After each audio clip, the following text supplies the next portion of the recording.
जय माता दी दोस्तों। नवरात्रि में देवी दुर्गा की पूजा करने के साथ ही देवी कथाएं सुनने और पढ़ने का भी काफी महत्व है।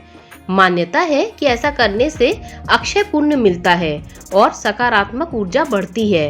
देवी दुर्गा ने समय समय पर अपने भक्तों के कष्ट दूर करने के लिए अलग अलग अवतार लिए हैं। प्राचीन काल में महिषासुर को ब्रह्मा जी से वरदान मिल गया कि कोई भी देवता दानव उसका वध नहीं कर पाएंगे। तब देवी दुर्गा अवतरित हुई थी और उन्होंने महिषासुर का वध किया था। कहानी नंबर 1। श्री कृष्ण से पहले हुआ था देवी योग माया का अवतार। द्वापर युग में विष्णु जी श्री कृष्ण के रूप में प्रकट होने वाले थे। कंस के कारागार में देवकी के गर्भ से श्री कृष्ण का जन्म हुआ था और दूसरी ओर गोकुल में नंद बाबा के यहाँ यशोदा जी के गर्भ से देवी माँ ने योग माया के रूप में यशोदा जी के गर्भ से जन्म लिया था। उस समय यशोदा जी गहरी नींद में थी। वासुदेव कंस के कारागार से बालक कृष्ण को लेकर गोकुल पहुँचे और कृष्ण को यशोदा जी के पास रख दिया गया और वहाँ से नन्ही बालिका को उठाकर मथुरा के कारागार में वापस आ गए थे और बालिका को देवकी के पास रख दिया था। कंस को जब देवकी की 8वीं संतान के बारे में खबर मिली तो वह तुरंत ही कारागार में पहुंच गया। कंस ने देवकी के पास उस नन्ही बालिका को उठा लिया और जैसे ही कंस ने उसे मारने की कोशिश की तो बालिका उसके हाथ से छूटकर चली गई। देवी ने जाने से पहले कंस के सामने आकाशवाणी की थी कि तुम्हारा वध करने वाला जन्म ले चुका है। योग माया देवी का एक नाम माँ विंध्यवासिनी भी है। कहानी नंबर 2। भक्त श्रीधर ने की थी वैष्णो माता की मंदिर की खोज। जम्मू कश्मीर में कटरा शहर के करीब 15 किलोमीटर दूर तक ऊंची पहाड़ी पर वैष्णो देवी का मंदिर है। यहाँ देवी एक गुफा में विराजित है। माता वैष्णो देवी श्राइन बोर्ड की आधिकारिक वेबसाइट के अनुसार इस गुफा की खोज करीब 700 साल पहले माता के परम भक्त श्रीधर ने की थी। माता के परम भक्त श्रीधर कटरा के पास हंसाली गांव में रहते थे। श्रीधर ने एक बार घर में माता वैष्णो देवी के नाम से भंडारा आयोजित किया, जिसमें छोटी कन्याओं, गांव वालों के साथ ही गुरु गोरखनाथ के शिष्य भैरव बाबा को भी बुलाया था। ऐसा कहा जाता है कि माता वैष्णो एक कन्या के रूप में श्रीधर के यहाँ भंडारे में सभी लोगों को भोजन परोस रही थी। उस समय भैरवनाथ ने खाने में मांस मदिरा मांगी थी। जब कन्या ने इसके लिए मना किया तो भैरवनाथ क्रोधित हो गया। उसने कन्या को पकड़ने की कोशिश की, लेकिन कन्या ने देवी का रूप धारण कर लिया और वहां से उड़कर त्रिकुट पर्वत की एक गुफा में चली गई। इस गुफा में देवी ने 9 माह तक तप किया। 9 महीनों तक भैरवनाथ वहीं गुफा के बाहर देवी का इंतजार करता रहा। जब देवी बाहर आई तो उन्होंने महाकाली का रूप लेकर भैरवनाथ का सिर धड़ से अलग कर दिया। भैरवनाथ का सिर भैरव घाटी में जा गिरा, जहां आज भैरवनाथ का मंदिर है। भैरवनाथ ने मरते समय देवी से क्षमा मांगी और देवी की आराधना की थी, जिससे प्रसन्न होकर देवी वैष्णो ने भैरवनाथ को भी पूजनीय होने का वर दिया था। वैष्णो देवी मंदिर की गुफा में देवी 3 रूपों में विराजित हैं। यहाँ भक्तों को महाकाली, माँ सरस्वती और माँ लक्ष्मी स्वरूपों में देवी के दर्शन होते हैं।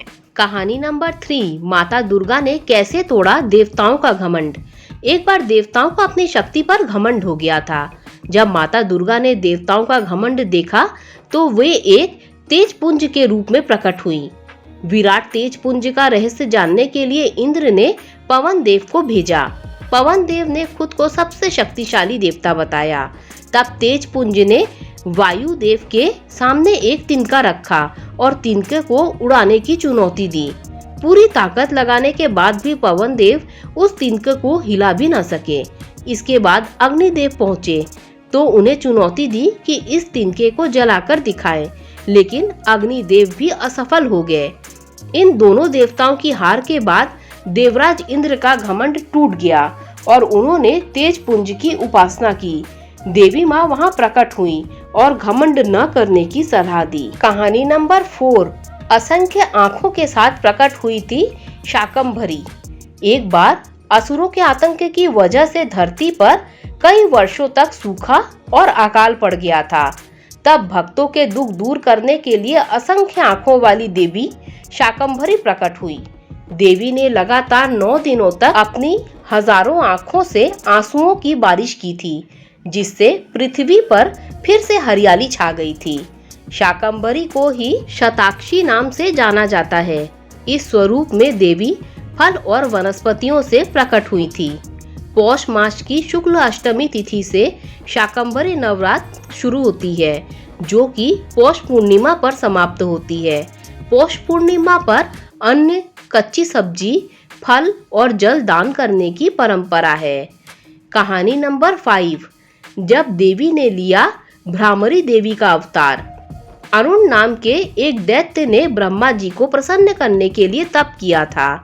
उसकी भक्ति से प्रसन्न होकर ब्रह्मा जी प्रकट हुए।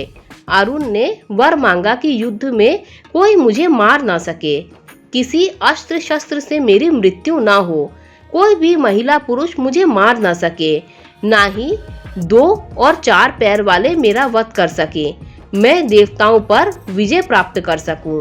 ब्रह्मा जी ने उसे ये सारे वरदान दे दिए। ब्रह्मा से वरदान पाकर वह और भी शक्तिशाली हो गया। उसका आतंक बढ़ने लगा। सभी देवता त्रस्त हो गए। तभी आकाशवाणी हुई कि देवता देवी भगवती को प्रसन्न करें। आकाशवाणी सुनकर सभी देवताओं ने देवी के लिए तप किया। तपस्या से प्रसन्न होकर देवी प्रकट हुई। देवी के 6 पैर थे। देवी चारों ओर से असंख्य भ्रमरों यानी एक विशेष प्रकार की बड़ी मधुमक्खी से घिरी हुई थी। भ्रमरों से घिरी होने के कारण देवताओं ने उन्हें भ्रमरी देवी का नाम दिया। देवी माँ ने अपने भ्रमरों को अरुण असुर को मारने का आदेश दिया। कुछ ही पलों में असंख्य भ्रमर दैत्य अरुण के शरीर पर चिपक गए और उन्हें काटने लगे। काफी प्रयासों के बाद भी वह भ्रमरों के हमले से नहीं बच पाया और उसका वध हो गया। कहानी नंबर 6। ऐसे हुआ था माँ चामुंडा का अवतार। पुराने समय में शुंभ और निशुंभ नाम के 2 असुर थे। इन दोनों ने देवराज इंद्र और सभी देवताओं को स्वर्ग से निकाल दिया और स्वर्ग पर अधिकार कर लिया था। देवताओं ने शुंभ निशुंभ का आतंक खत्म करने के लिए माता पार्वती से प्रार्थना की। तब माता पार्वती के शरीर से एक देवी प्रकट हुई, जिनका नाम शिवा था। शिवा देवी का एक नाम अंबिका भी है। शुंभ निशुंभ के सेवक चंडमुंड ने अंबिका देवी को देखा तो वे मोहित हो गए। चंडमुंड ने शुंभ निशुंभ के सामने देवी की प्रशंसा की तो शुंभ निशुंभ ने देवी को अपने महल में लेकर आने की आज्ञा दी। चंडमुंड सेना सहित देवी के सामने पहुंच गए। उस समय देवी अंबिका के शरीर से एक और देवी प्रकट हुई, जो दिखने में बहुत भयानक थी, जिन्हें कालिका के नाम से जाना जाता है। कालिका ने चंडमुंड का वध कर दिया। इस कारण देवी को चामुंडा नाम मिला। चंडमुंड के बाद शुंभ निशुंभ ने रक्त बीज को भेजा। रक्त बीज के खून की बूंद जहां जहां गिरती थी वहां वहां राक्षस उत्पन्न हो जाते थे। तब देवी चंडिका ने रक्त बीज को पूरा निगल लिया था। रक्त बीज के बाद देवी ने शुंभ निशुंभ का भी वध कर दिया था। दोस्तों, अगर आपको देवी माँ की ये कहानियाँ अच्छी लगी हो तो लाइक शेयर सब्सक्राइब कीजिए। Thanks for watching this video.